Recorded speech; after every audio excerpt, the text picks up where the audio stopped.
Guys, we're right now in the IGCSE paper of May June 2013 of paper 2 of variant 1, and this is question 10. A plane. Now let's look at the question. A plane whose speed in still air and not windy air is 240 kilometers per hour flies directly from A to B, where B is 500 kilometers from A on a bearing of 3032 degrees.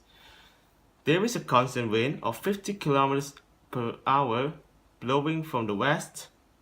The question is to find the bearing on which the plane is steered. Okay, so we can just draw a triangle right here to represent this, to represent the wind, this to represent the direction of the plane, and then we find this first, and then we represent this angle as this, and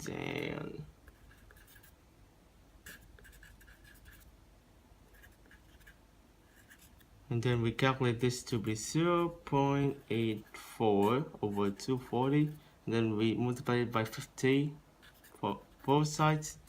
We get 10.2 degrees, but that is not the bearing of the steel plane. We need to subtract it from 32 degrees, since it's something, since we just measured this one and not the entire one. We just 32 subtract by 10.2 is 21.8 degrees. We get the answer. This is the answer. And then let's go to the second question. Double I.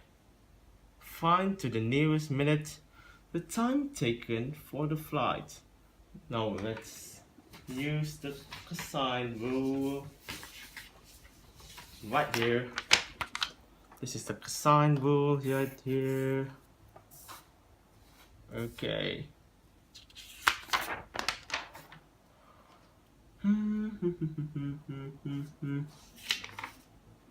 Right, so we find the velocity for the time taken for the flight. We write it like that. We know that the speed of the flight without the wind air is 240. Then we input the wind, and then this, and we just basically input it just like the cosine rule, times cos 120. This is basically 180 minus 58, and this is divided from 90 minus 32, which is this is the bearing. Okay, and then we subtract it by 10.2 degrees we measured earlier, and then once we calculate this on, we get V equals 263. Okay, this is the speed. This is only the speed. We haven't found the time. To calculate the time, this is the speed for the flight. Now we know that the distance is 500 kilometers. So to find time, we divide the distance by the speed, and we get 114 minutes. Now we got 114 minutes. We can check the mark scheme. We use this method right here. So this is 1 mark.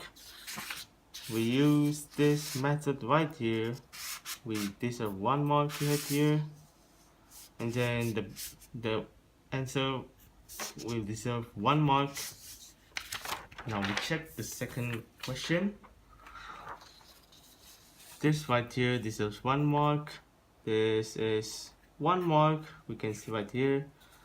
This is 1 mark, and this is also 1 mark.